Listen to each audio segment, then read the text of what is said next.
નમસ્કાર મિત્રો, સ્વાગત છે તમામ દોસ્તોનું। મિત્રો, આપણે વાત કરવાના છીએ આજે એક રેશન કાર્ડ લઈને એક નવી અપડેટ સામે આવી છે। ખાસ કરીને રેશન કાર્ડ ધારકો માટે ઉપયોગી સમાચાર કહી શકાય। મિત્રો, તમે જોઈ શકો છો, આ થંબનેલ્સ તમે જોયો હશે, કેમ કે સરકાર તૈયારી કરી રહી છે હવે પેકેજિંગ અનાજ વિતરણ અંગે વિચારણા। પેકેજિંગની અંદર મિત્રો અનાજ વિતરણ અંગેની વિચારણા સરકાર કરી રહી છે અને એની જાહેરાત તમને આ વર્ષ પૂર્ણ થાય એ પહેલા મળી જાય તેવી શક્યતા છે। તમામ રેશન કાર્ડ ધારકોનું હાર્દિક સ્વાગત છે આપણા આ વિડીયોની અંદર। દોસ્તો, નવા મિત્રો જોડાવાનો હોય તો ખાસ કરીને ચેનલને સબસ્ક્રાઇબ કરી દેજો, જેથી તમને કોઈ પણ નાની એવી રેશન કાર્ડને લગતી અપડેટ હોય તો સમયસર મળતી જશે। હવે છૂટક અનાજ છે તે બંધ થઈ જશે। મિત્રો, ઘણી બધી સરકારને ફરિયાદ મળી ગ્રાહકો તરફથી કે અમને અનાજ ઓછું આપે છે, કિલો ઓછું આપે, 2 કિલો ઓછું આપે, 3 કિલો ઓછું આપે। આવી ફરિયાદનું નિવારણ સરકાર લાવવા માટે છૂટક અનાજ મિત્રો તોલીને આપી હતી, જોખીને જે આપતા હતા તે અનાજ વ્યવસ્થા બંધ કરીને હવે અનાજ તમને મિત્રો પેકેજિંગની અંદર મળવાનું છે। તેનું આખું મિત્રો જે તોલેલું માપ પ્રમાણે જેટલું કે 3 કિલો હોય, 3 કિલો ચોખા મળવાના છે તમને, તો 3 કિલોનું પેકેજ તમને મળશે। એટલે તમારું 1 પણ ગ્રામ અહીંયાથી કોઈ પણ વ્યક્તિ ખાઈ શકશે નહીં અથવા તો ઓછું આપી શકશે નહીં। મિત્રો, સરકાર ટૂંક સમયની અંદર આ અનાજ પેકેજિંગ વ્યવસ્થા અંગેની વ્યવસ્થા કરેલી છે। તેનો આખો રિપોર્ટ દોસ્તો આપણે આજના આ વિડીયોની અંદર જોવાના છે। ખાસ કરીને નવા મિત્રો જોડાના હોય તો ચેનલને લાઈક, શેર અને સબસ્ક્રાઇબ કરી દેજો। રાશનની દુકાનમાં છૂટક અનાજ નહીં મળે, ભેળસેળને અટકાવવા સરકાર ઘડી રહી છે આખો આ પ્લાન। તો દોસ્તો, જોઈએ તેની સંપૂર્ણ માહિતી।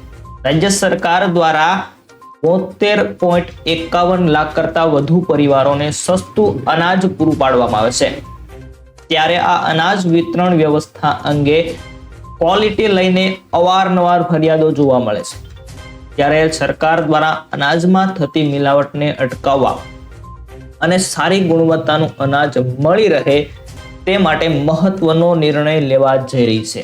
સરકાર હવે છૂટક અનાજ વેચવાનું બંધ કરીને પેકેટમાં અનાજ આપવાનું વિચારી રહી છે। ત્યારે અહીં સૌથી મોટો પ્રશ્ન એ છે કે શું પેકેજિંગ અનાજ વિતરણમાં ભેળસેળ અટકી જશે? તો મિત્રો, આ પેકેજિંગ વ્યવસ્થા છે તેની અંદર શું આ ભેળસેળ અટકી જશે? પેકેજની અંદર અનાજ વિતરણ ભેળસેળ અટકી જશે? શું ડુપ્લિકેટ પેકેજિંગ સંભાવનાઓની સંભાવના નથી? ભેળસેળને અટકાવવા માટે માત્ર ને માત્ર પેકેજિંગ અનાજ વેચવાથી અટકાવી શકાય છે।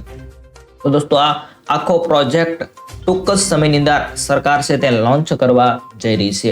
આ અંગે અન્ન નાગરિક પુરવઠાના મંત્રી આપણા કુંવરજીભાઈ બાવળીયાએ જણાવ્યું હતું કે રાજ્યના ગરીબોને આપવામાં આવતું અનાજ સારી ગુણવત્તાનું મળે, તેમાં કોઈ પણ પ્રકારની ભેળસેળ ન થાય તે માટે અનાજનું પેકેજિંગ કરીને વિતરણ કરવા અંગે વિચારણા ચાલી રહી છે।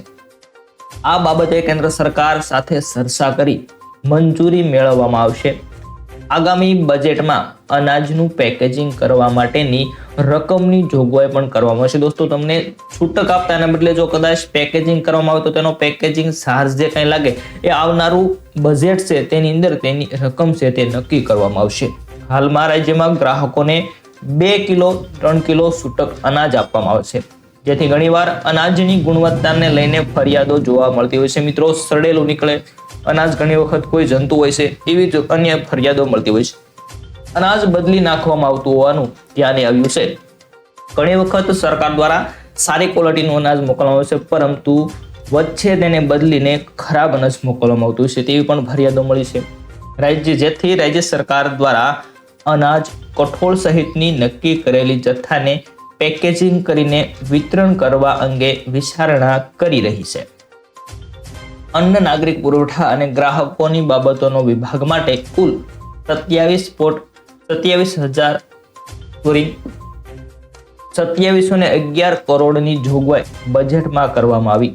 રાજ્યના 72 લાખ કુટુંબોને છેલ્લા 4 વર્ષમાં 68 લાખ મેટ્રિક ટન અનાજ વિનામૂલ્યે પૂરું પાડવામાં આવ્યું હતું।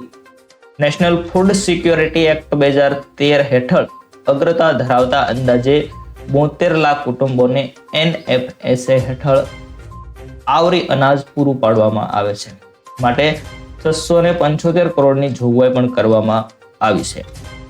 તો દોસ્તો હવે ટૂંક જ સમયની અંદર તમને આ છૂટક અનાજ છે તે મળવાનું બંધ થશે અને તેની જગ્યાએ આ પેકેજિંગ અનાજ વિતરણ અંગે જે કાંઈ વિચારણા ચાલી રહી છે તેનો લાભ તમને દોસ્તો હવે ટૂંક જ સમયની અંદર મળવા પાત્ર થશે. કોઈ અનાજનું પેકેજિંગ હશે મિત્રો, દાળનું પેકેજિંગ તો આવે જ છે, ત્યાર પછી ઘઉં ચોખા એના પણ પેકેજિંગ બનાવવાની વ્યવસ્થા હાલ શરૂ થઈ રહી છે. તો ખાસ કરીને આ વિડીયો અથવા તો માહિતી પસંદ આવી તો વિડીયોને લાઈક કરી દેજો મિત્રો. ખૂબ જ નાની એવી બાબતો હશે રેશન કાર્ડને લગતી, તે તમને સમયસર આ ચેનલ પરથી મળતી જશે. ફરી મળીશું નવા વિડીયો સાથે, ત્યાં સુધી તમામ દોસ્તોને જય હિન્દ.